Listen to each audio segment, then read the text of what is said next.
Hello friends, welcome to my YouTube channel. Friends, जो है हम लोग इस वीडियो में जो है प्रैक्टिस सेट 1 जो है नंबर सिस्टम का सॉल्व करने वाले हैं। हम लोग जो है 30 प्रैक्टिस सेट सॉल्व करेंगे, जिससे पूरा मैथ जो है समाप्त हो जाएगा। और वो भी सभी प्रैक्टिस सेट में जो है कठिन कठिन क्वेश्चन जो है इंक्लूड किया जाएगा, और जो है उसको बेसिक तरीके से और ट्रिक और दोनों तरीके से जो है समझने का प्रयास करेंगे। अधिक से अधिक हम लोग ट्रिक से ही सॉल्व करेंगे, ठीक है। और आप लोग जो है चैनल को सब्सक्राइब करके वीडियो को लाइक कर दीजिए, ठीक। और चैनल से जुड़े रहिए। हम लोग जो है 30 चैप्टर में जो है इसको पूरा खत्म करने वाले हैं। तो पहला चैप्टर मैं शुरू करने वाला हूँ। और यहाँ पे देखिए कुछ क्वेश्चन हमने कवर किया है, जो है 30 क्वेश्चन है इसमें। तो जल्दी से हम लोग सॉल्व करके खत्म करते हैं इसको, ठीक है। पहला क्वेश्चन आप लोग देख पा रहे हो, किसी संख्या को 5, 7, 11 से भाग देने पर क्रमशः जो है 3, 1, 10 से फल प्राप्त होता है। अंतिम बार जो भाग दिया गया है 114 प्राप्त होता है, ठीक है। अंतिम बार मतलब 11 से भाग दिया गया है, तो शेषफल 10 हो रहा है और 114 जो है वो हो रहा है। तो मान लीजिए 5 से उस संख्या पूछ रहा है कि संख्या क्या था। तो उस 5 पहली बार जब भाग ये संख्या यक्ष रहा होगा, 5 से भाग दिए तो जो है मान लो ए बार में गया होगा, और जो है रिमाइंडर इस समय कह रहा है 3 बच रहा है। और फिर क्या हो रहा है कि जब 7 से डिवाइड कर रहे हैं, ठीक है, 7 से डिवाइड कर रहे हैं ए को, तो मान लीजिए बी बार में गया और जो है रिमाइंडर 1 बच रहा है। और जब 11 से कर रहे हैं, बी को डिवाइड कर रहे हैं, तो 114 जो है आ रहा है और रिमाइंडर जो है 10 हो रहा है। तो यहाँ से हम पहले बी का वैल्यू निकाल लेंगे। 114 समझ रहे हैं, 114 गुणे 11 प्लस 10। तो यहाँ से जो है बी का वैल्यू हो गया 11 चौक 44, 11 को 11 4 15, 11 को 11 एक 12 प्लस 10, तो ये हो गया 1264। ये बी का वैल्यू हो गया। अगर बी का वैल्यू अब बी का वैल्यू यहाँ रखेंगे तो ए का वैल्यू पता चल जाएगा। 1264 गुणे 7 प्लस 1, तो ये ए बराबर हो गया 7 चौक 28, 7 छः के 42, 43 44, 7 दूनी 14, 4 18, 7 एक 7 1 8 प्लस 1, ये बराबर हो गया 8 8 4 9, ठीक। और जब ए का वैल्यू पता चल गया तो यहाँ रखेंगे तो एक्स का वैल्यू पता चल जाएगा। तो एक्स बराबर हो गया 8 8 4 9 गुणे 5 प्लस रिमाइंडर 3। तो ये हो गया 5 9 45, 5 9 45। देखिए 3 जोड़ेंगे तो 8 आ जाएगा, लेकिन ऑप्शन में सब में 8 आए तो पूरा करना पड़ेगा। देखिए 5 9 45, 4 बचा, 5 20 4 24, हाँ 5 बटे 40 41 42, 5 बटे 40 4 44 प्लस 3, तो ये हो गया 4 4 2 4 8। तो ऑप्शन ये सही है, ठीक है। एक और इसका तरीका है, तो देख लीजिए। एक और तरीका है, वो तो मेरे हिसाब से मेरे लिए तो सही है, लेकिन आप लोग ऐसे ही करिएगा। ये आप लोग जैसे बहुत ही पहले से ऐसे करते आए, तो इसलिए आप लोगों को आसान लगेगा। लेकिन मैं बता रहा हूँ, जैसे 5 7 11 हो गया और शेषफल जो है 3 1 10 है। तो हम लोग जो है पूरा शेषफल पहले हम लोग पता कर लेते हैं, पूरा शेषफल क्या है। और लास्ट में जो है 114 गया था लास्ट में, ठीक है। तो यहाँ पे करना क्या होता है, शेषफल पूरा पहले निकालना। तो पहला शेषफल 3, दूसरा शेषफल 1 गुणे 5, तीसरा शेषफल ऐसे होगा 10 गुणे 5 गुणे 7। तो ये हो गया 3 प्लस 5 प्लस 350, ये हो गया 358। ये टोटल शेषफल हो गया। और लास्ट में जो है आंसर 114 आया है। तो वो संख्या यक्ष जो हो जाएगी 5 गुणे 7 गुणे 11 गुणे 114 प्लस 358। तो यहाँ से गुणा कर लेंगे, ठीक है। तो ये देखिए यहाँ पे गुणा करेंगे तो इतना ही आ जाएगा, 4 4 2 4 8, इतना आ जाएगा, ठीक है। तो एक तरीका ये है, ऐसे करना होता है। जिससे डिवाइड करेंगे उसको एक तरफ लिख देंगे, रिमाइंडर एक तरफ लिखेंगे, यहाँ पे जो है फाइनल जो है जो आंसर आया होगा उसको लिख देंगे। और इस तरह से जो है रिमाइंडर, फाइनल रिमाइंडर जो है उसको पता करना रहता है। और जिससे जिससे डिवाइड किए हैं उसका जो क्वोशेंट आया था लास्ट में वो, और प्लस रिमाइंडर करेंगे तो फाइनल आंसर आ जाएगा, ठीक है।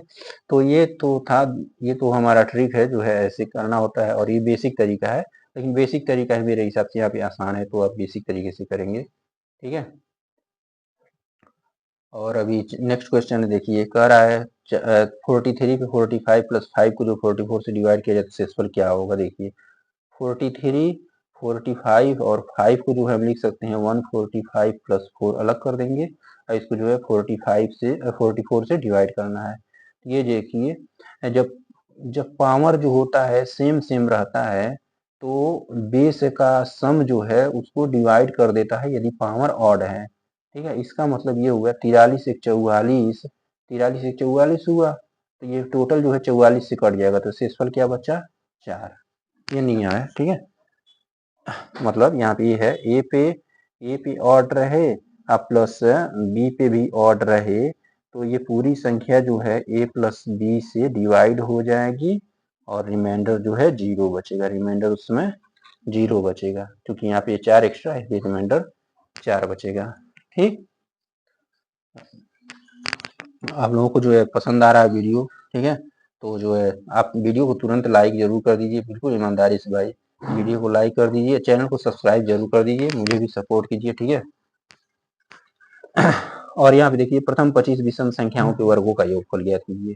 तो वैसे तो नॉर्मली वर्गों का योगफल होता है वो दूसरा फार्मूला यहाँ पे जो है, लेकिन विषम संख्याओं का जो है ये फार्मूले से ही हो पाएगा। विषम संख्याओं के वर्गों का योगफल तो यहाँ पे आपको जो है फार्मूला याद करना पड़ेगा। सम बराबर 1/6 n प्लस 1 और n प्लस 2।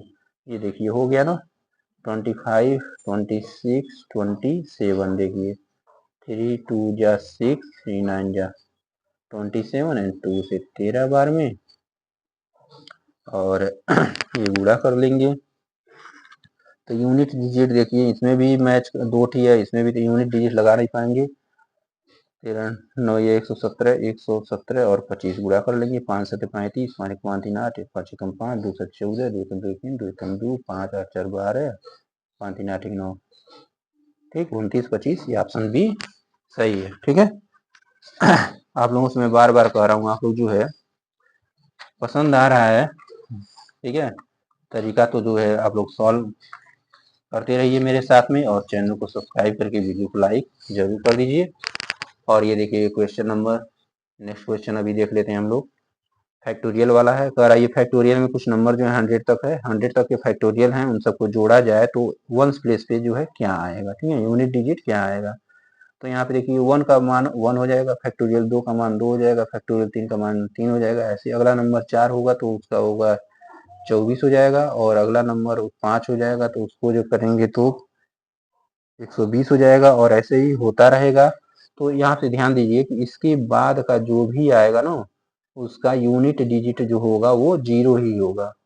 तो क्या करना है, बस इसको जोड़ लेना है। ठीक है, 24 26 3 23, 23 और बाकी 0 जो है यूनिट डिजिट का इधर आया था जोड़ेंगे तो 23 ही रह जाएगा। तो क्या हुआ, इकाई का अंक 3 ही रह जाएगा। यहाँ कंसेप्ट ये है कि 4 के बाद के जितने भी नंबर होंगे उनका फैक्टोरियल करेंगे तो आप यूनिट डिजिट पे 0 आएगा ही आएगा। ठीक है, तो इस तरीके से ये हो जाएगा।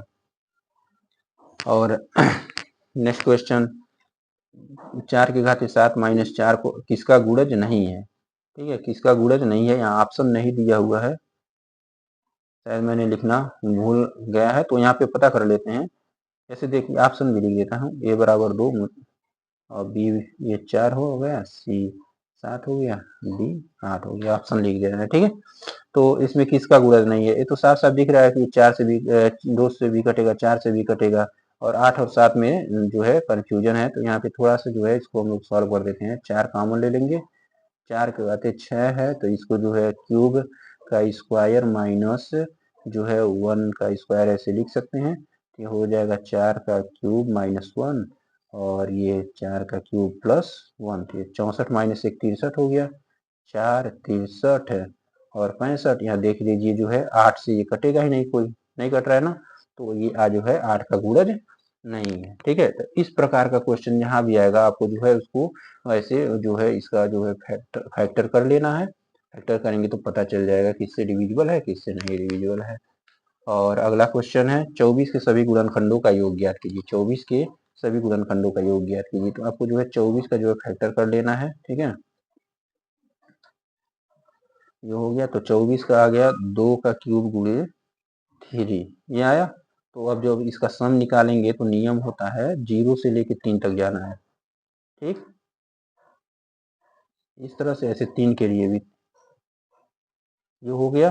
तो यहाँ पे देखिए ये हो गया 2 कैसे 0 2 4 8 1 3 ये हो गया ना, 8 2 10 5 15 हो गया और ये 4 ये हो गया 60। जोड़ेंगे तो 60 आएगा, यानी 24 के सभी गुणनखंड चाहे सम हो चाहे विषम जो भी हैं सभी गुणनखंडों को जोड़ेंगे तो आंसर 60 ही आएगा। ठीक है, नेक्स्ट क्वेश्चन देख लेते हैं कि दो सबसे छोटी प्राकृतिक संख्याओं का योग ज्ञात कीजिए जिनमें से प्रत्येक के ठीक 7 गुणनखंड हैं।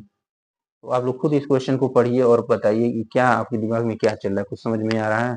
ठीक है, कमेंट करके बताइए आप क्या समझ रहे हैं इसके बारे में, कमेंट जरूर कीजिए। देखिए क्या है कि दो छोटी प्राकृतिक संख्याओं का योग ज्ञात कीजिए जिनमें से प्रत्येक के ठीक 7 गुणनखंड है। 7 गुणनखंड यही कंसेप्ट है भाई, 7 गुणनखंड, इसके बारे में आप क्या सोचते हैं? 7 गुणनखंड और छोटी प्राकृतिक संख्या। ठीक है, छोटी प्राकृतिक संख्या ये दो शब्द है, सबसे छोटी प्राकृतिक संख्या और 7 गुणनखंड, इसी की सहायता से जो है आंसर आने वाले। इसमें बहुत बड़ी एक कंसेप्ट छुपी हुई है, देख लीजिए। ठीक है, कितने लोग तो इस क्वेश्चन को भाई समझ ही नहीं पाएंगे, 10 मिनट वो समझने में व्यतीत कर देंगे, भाई आखिर कह क्या रहा है, इसमें करना क्या है। ठीक है ना, देखिए सबसे छोटी, अब गुणनखंड है तो गुणनखंड में तो अभाज्य संख्या जो है लेना होता है, तो अभाज्य का नियम है कि स्वयं और एक को छोड़ के उसका फैक्टर होना चाहिए, तो हम एक से शुरू कर नहीं सकते हैं, तो सबसे छोटी संख्या अब अभाज्य वाला लेंगे तो 2 ले सकते हैं। अब इसके 7 गुणनखंड बनाने के लिए जो है, ठीक 7 गुणनखंड बनाने के लिए पावर 6 लगाना पड़ेगा, समझ रहे हैं कि अब हम 2 की घात 6 है, हम पूछे इसके कितने गुणनखंड हैं, तो नियम क्या होता है कि पावर में 1 जोड़ के गुणा करना होता है ना, जैसे कई सारे फैक्टर मिलेंगे तो 6 में 1 जोड़ेंगे तो इसके 7 गुणनखंड हो जाएंगे कि नहीं, हो जाएंगे ना। और फिर क्या रहा, इसका अगला प्राइम नंबर क्या हो जाएगा 3 पर 6, इसको जोड़ेंगे 2 की घात 6, ठीक 64 प्लस 7 2 9, ये हो गया 9 4 13, 9 और 793।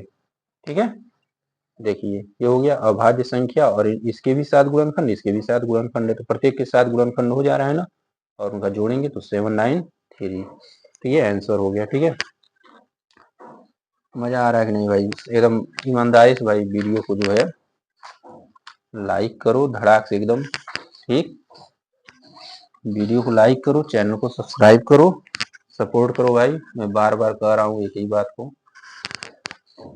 72 के कुल कितने गुणनखंड हैं, ये तो मतलब मेरे हिसाब से सबको आता होगा, मैं यहाँ पे सिर्फ रिवीजन के उद्देश्य से ये करा रहा हूँ, तो ये मेरे हिसाब से मतलब मैं ये सोच रहा हूँ कि सबको आता है। ठीक है, कितने गुणनखंड है ये पता करना है, तो नॉर्मली क्या करना है 72 का जो है फैक्टर कर देना है,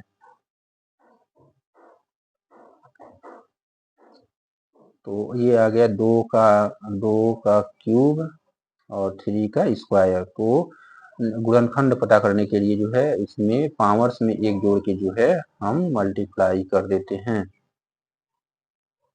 तो 12। तो 72 के कुल कितने गुणनखंड है 12, चाहे वो सम रहे चाहे विषम रहे चाहे अभाज्य रहे चाहे भाज्य, कुछ भी रहे हमको मतलब नहीं है, 72 के कुल जो है 12 गुणनखंड मिलेंगे। ठीक है, 9 क्वेश्चन 540 की अभाज्य गुणनखंडों की संख्या क्या है, तो आपको जो है 540 का जो है प्राइम फैक्टर करना है। ठीक,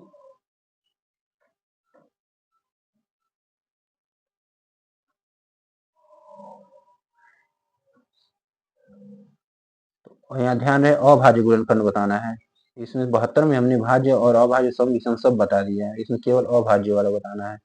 तो अभाज्य गुणनखंड कितने हैं 1 2 3 4 5 6, तो अभाज्य गुणनखंड 6 हो गया। अब बताइए 2 दूना 4 भी तो इसको डिवाइड करेगा, लेकिन 4 तो भाज्य हो जाएगा ना, अभाज्य तो यही ना रहेगा। बस कोई कुछ करना नहीं है कि मतलब वो नंबर निकालने क्या करे, उससे मतलब नहीं है। ठीक है, बस हमको इसके फैक्टर्स कितने हैं वो काउंट कर लेना, वही अभाज्य गुणनखंड होता है। 360 के विषम गुणनखंडों की संख्या, यहाँ पे ये चीज है वो करना पड़ेगा। देखिए 360 का विषम गुणनखंड पता करना है, इसका फैक्टर कर लेना है।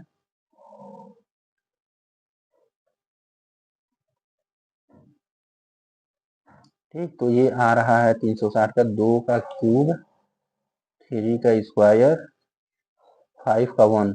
तो विषम पता करना है तो हम बस विषम को लेके चलेंगे, सम को छोड़ देंगे, सम से मतलब नहीं है। तो नंबर हो गया 2 + 1, पावर्स में 1 ऐड करके मल्टीप्लाई करते हैं ना, 3 2 जा 6, तो 360 का जो विषम गुणनखंड है वो कितने हैं 6 हैं। ठीक है, विषम गुणनखंड 6 है, ऐसे देख भी सकते हैं। देखिए 1 2 3 तो ऐसे ही दिख रहा है, 3 3 5 ऐसे हो गया, तो 5 3 15 भी होगा, ठीक, 3 3 के 9 भी होगा, और 9 5 45 भी हो जाएगा। समझ रहे हैं ना, इस तरह से ये सब विषम गुणनखंड हो जाएंगे। और जो है 900 के सम गुणनखंडों की संख्या, तो यहाँ पे वो काम करना है, 900 का सम गुणनखंड पता करना है, तो यहाँ पर भी वही प्राइम फैक्टर।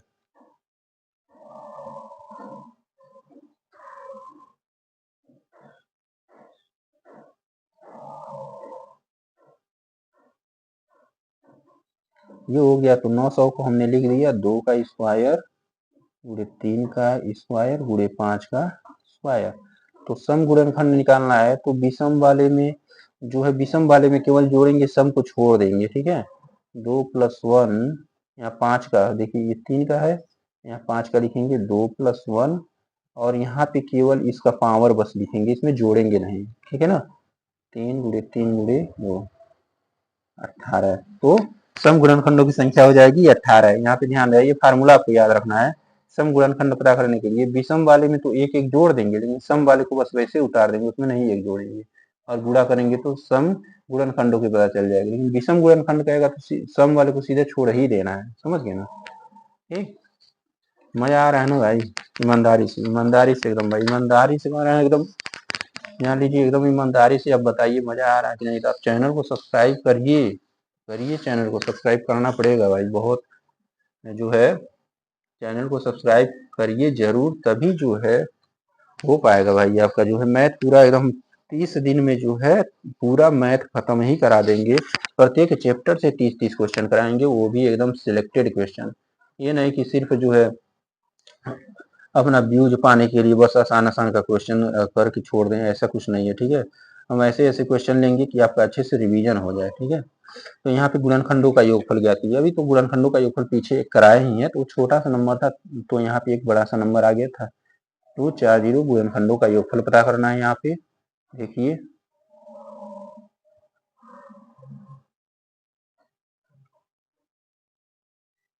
ये देखिए, ये हमने गुणनखंड कर दिया।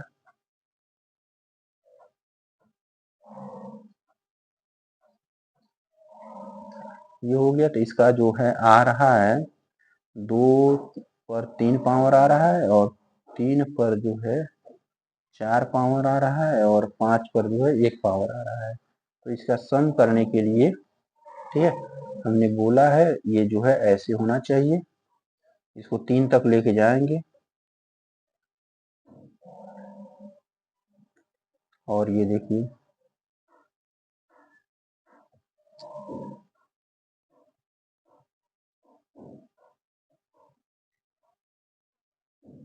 समझ गए। यहाँ पे देखिए 1 + 2 + 4 + 8 हो गया, 1 + 3 + 9 + 28 + 81 ये हो गया, 1 + 5 अब जोड़ दिए, 8 × 2 = 15 हो गया, गुड़े ये देखिए ये 90 हो गया, 81 और 90 हो गया, और ये 120 121 हो गया, और ये 6 हो गया।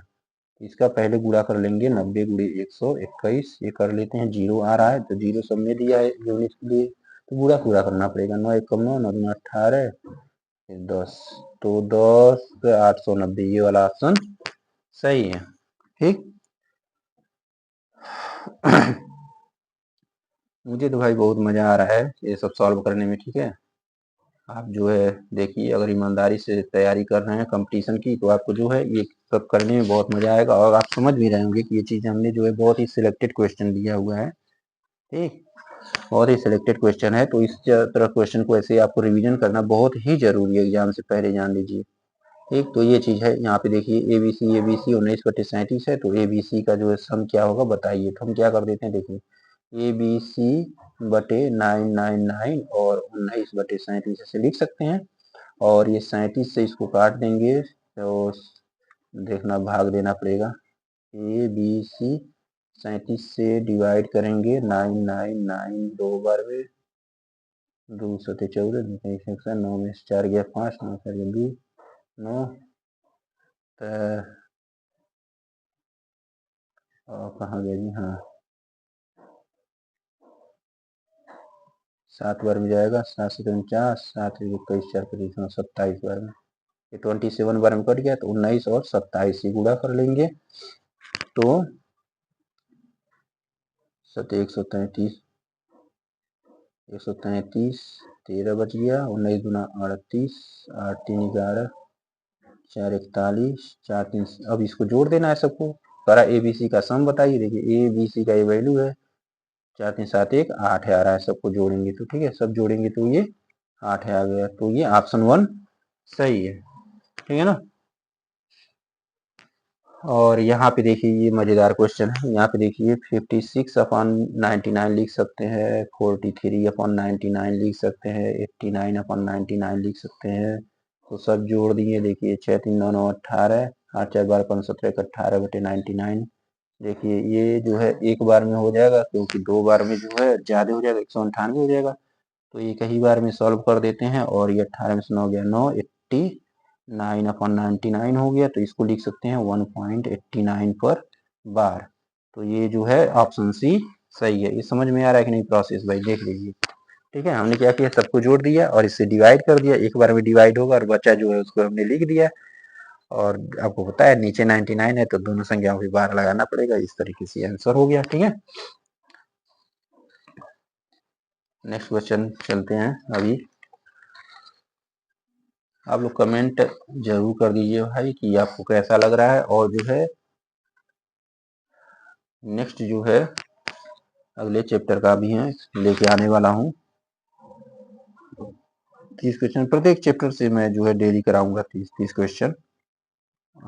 कितनी कई बार मैंने बता चुका कि प्रत्येक चैप्टर से 30 क्वेश्चन मैं कराऊंगा। आपको जो है यूट्यूब पर इस तरह से कोई नहीं पढ़ाया होगा, प्रत्येक चैप्टर से इस तरह से क्रम से जो है करा दिया हो।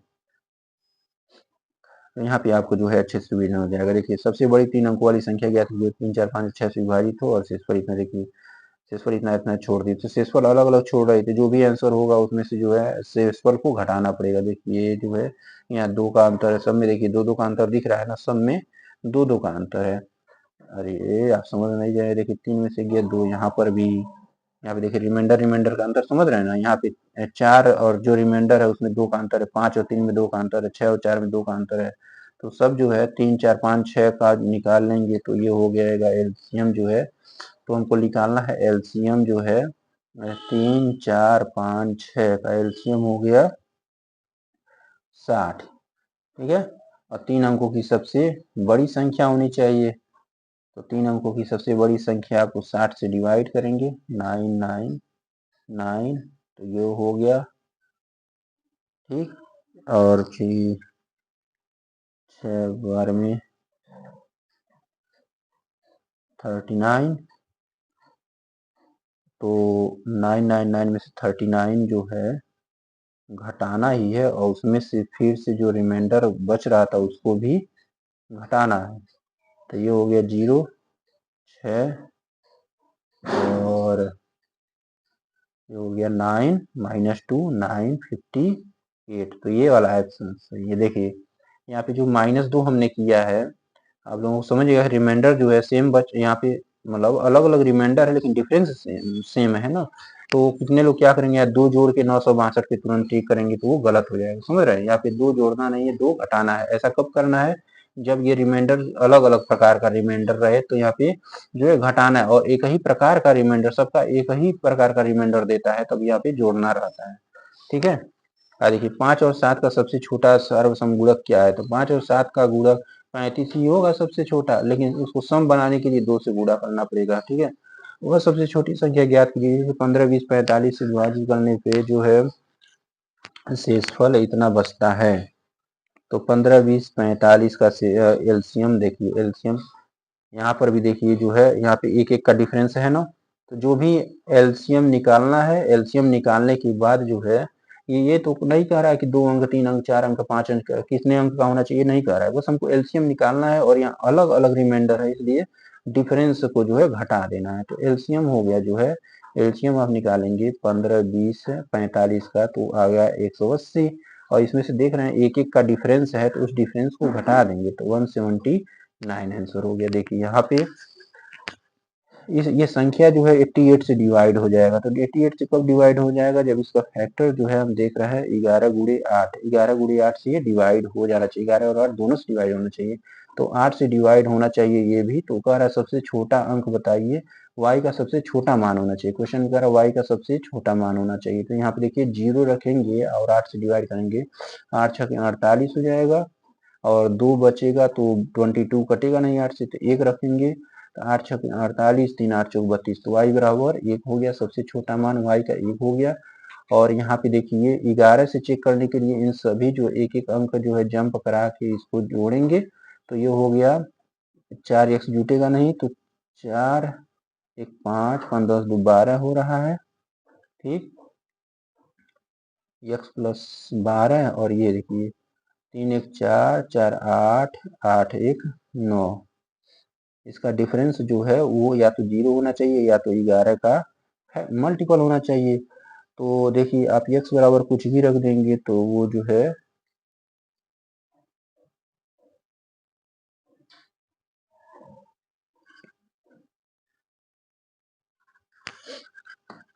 x बराबर आप कुछ भी रखेंगे तो 0 नहीं हो पाएगा। ठीक है, x बराबर आप कुछ भी रखेंगे तो 0 नहीं हो पाएगा। तो हमको क्या करना है, 11 बनाना है। 11 बनाना है तो देखिए x बराबर 12 में 9 गया 3, यानी यहाँ पे 8 रहना चाहिए, तो आंसर 11 आ जाता है। जैसे x बराबर अगर 8 रखेंगे आप तो ये 11 आएगा जोड़ने पे, और ये 11 से क्या हो जाएगा, कट जाएगा। तो इसलिए x बराबर क्या हो गया, 8 हो गया। तो x बराबर 8 यहाँ रखेंगे तो 3x माइनस 2 y 3 गुणे 8 माइनस 2 गुणे 1 8 3 के 24 माइनस 2 22 आंसर हो गया। ठीक है,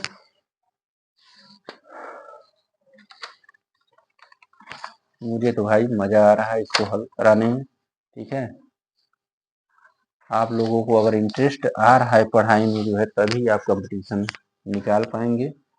ठीक, प्रैक्टिस करना पड़ेगा, मेहनत करना पड़ेगा भाई, देख लीजिए। ठीक है, तो यहाँ पे जो है अभाज्य गुणनखंडों की संख्या ज्ञात कीजिए। तो यहाँ पे 2 का स्क्वायर कर देंगे तो 18 हो जाएगा, यहाँ पे 3 का स्क्वायर कर देंगे 8 हो जाएगा और ये 7 हो जाएगा। 8 7 15, 3 आ गया आंसर 33। ठीक है, अभाज्य गुणनखंड। और यहाँ पर सबसे बड़ा अभाज्य गुणनखंड का सबसे बड़ा अभाज्य गुणनखंड क्या है। देखिए यहाँ पे हमने एक क्वेश्चन पीछे भी आया था तो उसका हमने बोला था इसको फैक्टर के रूप में करना है। ठीक है, तो यहाँ पे देखिए इन दोनों में से 3 की घात 13 जो है हम कॉमन ले सकते हैं, तो बचेगा 3 प्लस 1 माइनस 12। फिर इसको जो है हम करेंगे 3 पे 13 गुणे 4 माइनस 12। देखिए 4 3 12 हम कॉमन ले लेंगे तो बचेगा 3 पे 12 माइनस 1, 3 पे 12 माइनस 1 बचेगा। तो फिर इसको जो है थोड़ा हम सॉल्व करेंगे तो ये हो जाएगा 12, इसको हम लिख सकते हैं 3 पे 6 का स्क्वायर माइनस 1 का स्क्वायर लिख सकते हैं। ये हो जाएगा 12, ये हो जाएगा 3 पे 6 माइनस 1, 3 पे 6 प्लस 1। ठीक, 3 पे 6 माइनस 1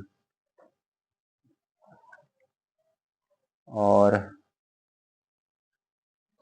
फिर ये 3 पे 6 जो है 3 पे 6 इसको फिर सॉल्व करेंगे, 3 पे 6 प्लस 1 करेंगे,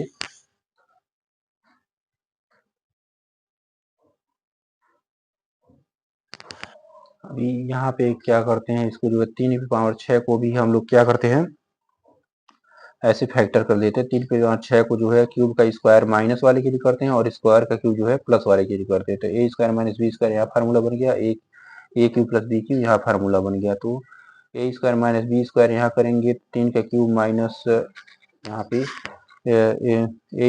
3 का क्यूब प्लस 1। ठीक है, तो 26 हो गया, 3 का क्यूब माइनस 1 28 हो गया। या देखिए ए क्यूब प्लस बी क्यूब हो गया तो ए प्लस बी करे 10 हो गया और A square plus B square minus A B किए तो इतना सॉल्व किए 73 हो गया। ठीक, तो फाइनली क्या आ गया 73 ही एक सबसे बड़ी संख्या है जो इसको डिवाइड अभाज्य गुणनखंड मतलब उसको डिवाइड करेगा और अभाज्य भी है। ठीक है, और यहाँ पे हम लोग देखेंगे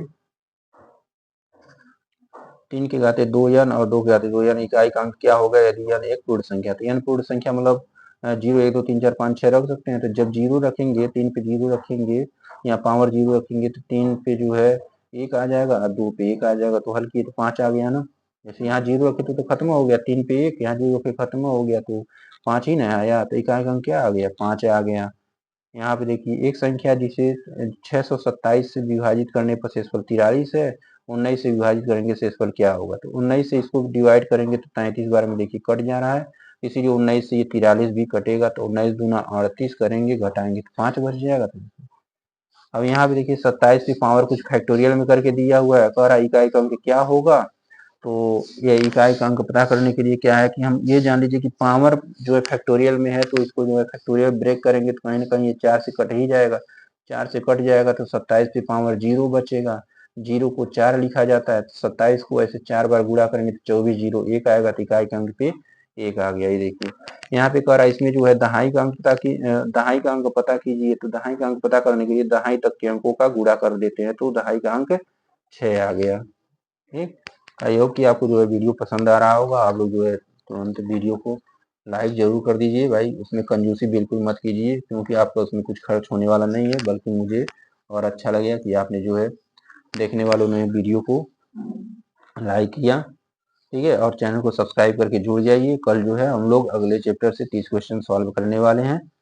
और यहाँ पे देखिए हमने जो कहा ना कि दहाई का अंक ज्ञात कीजिए, यहाँ अंतिम 2 अंक पता करना है, सिर्फ दहाई का नहीं अंतिम दोनों अंक भी पता करना है। यहाँ हमको बस दहाई तक के अंकों का गुणा कर लेना है, या तो दहाई तक के अंकों का गुणा कर लो, तो थोड़ा नंबर बड़ा है तो इसको 100 के करीब लेके जाएंगे, तो 100 से ये 7 कम है, 100 से 11 कम है, 77 आंसर हो गया। ठीक है, यहाँ पे वही बात हो गया, देखो कह रहा है अंतिम 2 अंक पता कीजिए। अंतिम 2 अंक पता करने के लिए हमको अंतिम दोनों अंकों का गुणा करा लेना है, तो 44, अंतिम 2 अंक आ गया 44। और यहाँ पे देखिए ये जो है कह रहा है दहाई का अंक पता कीजिए, तो देखो क्या होता है जब एक रहता है ना, जब एक रहता है तो इकाई का अंक तो एक ही रहेगा, इकाई का अंक क्या होगा, एक ही रहेगा। और दहाई का अंक पता करने के लिए दहाई के अंक को पावर के इकाई से गुणा करते हैं, तो 8 छके 48, तो दहाई का अंक क्या आ गया, 8 आ गया, तो ऑप्शन ए सही है। ऐसे क्वेश्चन नंबर 28 में देखिए अब यहाँ पे क्या है कि हमने एक के लिए तो सीख गया, एक रहेगा तो क्या करना है, अब बाकी जो 2 का नियम होगा वही 4 का होगा और वही 8 का भी होगा। तो 2 का नियम यहाँ पे देखिए क्वेश्चन है, 2 पे जो है कुछ लिखा हुआ है, पावर कुछ भी हो सकता है, तो कह रहा है कि और यहाँ पे भी एक क्वेश्चन है, तो कह रहा है दोनों में जो है इकाई का अंक क्या होगा, तो 152 पे 76 इवन है और यहाँ पे ऑड पावर है। देखिए जब ऐसा क्वेश्चन होता है तो हमको देखिए बेस में कितना भी नंबर उससे हमको मतलब नहीं है, बस इकाई के अंक से मतलब है। 2 पे 76 को हम 10 पे 7 लिख सकते हैं, 2 पे 10, अब देखिए 2 पे अगर 10 आपने बना दिया और उसके ऊपर भी अगर ऑड पावर है तो उसका वैल्यू 24 होता है, और 2 पे 6 64, इसका हमने गुणा करा दिया तो पता चल गया कि ये मतलब आ गया दहाई का अंक मतलब 36 आएगा 2 अंक, तो इसमें दहाई का अंक 3 आ गया। और ऐसे 512 पे 123 है, तो 512 में 2 पे 10 12 2 क्यूब लिख सकते हैं। अब 2 पे 10 अगर आपने लिख दिया और इवन आ गया पावर उसके ऊपर भी इवन आ गया तो ये 76 हो जाता है, और 2 का क्यूब 8 गुणा कर लिए तो दहाई का अंक 0। तो इसमें दहाई का अंक 3 आया और इसमें दहाई का अंक 0 आया, तो ऑप्शन सी सही है। ठीक, और ऐसे ही यहाँ पे देखिए, तो हमने यहाँ पे क्या लिया, 2 और 4 और 8, इन सबको 4 को भी 2 का स्क्वायर लिख के जो है 2 के रूप में बदल देंगे, 8 को भी 2 का क्यूब लिख के 2 के रूप में बदल देंगे, तो 2 4 8 का भी आपने सीख लिया। ठीक है, और 7 के कैसे करना है, तो 7 इधर के 2 अंक से हमको मतलब ही नहीं है, और 7 पे 24 हो गया, 24 को लिख सकते हैं 4 पे पावर 6, 7 पे 4 का होता है 24 0 1, अब आ गया 1, तो 1 पे कैसे सॉल्व करते हैं अभी हमने पीछे पढ़ा है ऊपर, तो 1 का होता है इकाई का अंक 1 ही होता है, बाकी दहाई का अंक को पावर की इकाई से गुणा करेंगे तो 0, दहाई का अंक हो गया 0। और ऐसे ही यहाँ पे 973 पे 123 है, तो देखिए यहाँ पे पावर जो है ऑड है, यहाँ पावर इवन है, और यहाँ 3 है 7 है, तो हमने जो एक नंबर बचा हुआ था यहाँ पे देखिए 1 2 4 8 सीख लिया, 7 का भी हमने सीख लिया, और ऐसे ही 3 का भी हम करेंगे, तो दोनों ऐसे 9 का भी करेंगे। ठीक है, 9 का भी 7 3 9 का ऐसे ही करेंगे। तो यहाँ पे क्या हुआ कि देखिए 3 हम लेना, 3 पे 123 है, तो 123 जो पावर है उसको 4 पे 30 लिख सकते हैं, 120 हो जाएगा, और 3 बचा हुआ उसको अलग लिख दिए, 3 पे 4 का मतलब 81 होता है। देखिए इकाई के अंक पे 1 आ गया ना, इकाई के अंक पे 1 आ गया तो इकाई के अंक 1 ही रहेगा, दहाई का इकाई पावर से गुणा करेंगे तो 0, और ये 27 इसका गुणा करा लिए 27 आया ना, और यहाँ पे देखिए जोड़ना भी है तो इसका दोनों अंक पता चल गया लास्ट का 27। ऐसे ही 237 में 7 पावर 4 33 लिख सकते हैं, तो 7 पे 4 होता है 24, 0 1 पर 33, और 1 पर 33 है तो इकाई का अंक एक ही होगा, दहाई का अंक इकाई से गुणा करेंगे 01 हो गया, यानी इसका दोनों अंक पता चल गया 01। इसके दोनों अंक 01, इसका दोनों अंक 27 जोड़े तो 28 आ गया, तो दहाई का अंक क्या आ गया 2 आ गया। ठीक है, तो आप लोग चैनल को सब्सक्राइब करके जुड़े रहिए, कल जो है नेक्स्ट हम लोग 30 क्वेश्चन अगले चैप्टर से करने वाले हैं। ठीक है, जिसको भाई पसंद आया वो चैनल को सब्सक्राइब जरूर कर ले, वीडियो को लाइक भी कर दे, बाकी जो तैयारी कर रहे हैं उन लोगों से आप शेयर भी कर सकते हैं। धन्यवाद पूरा वीडियो देखने के लिए।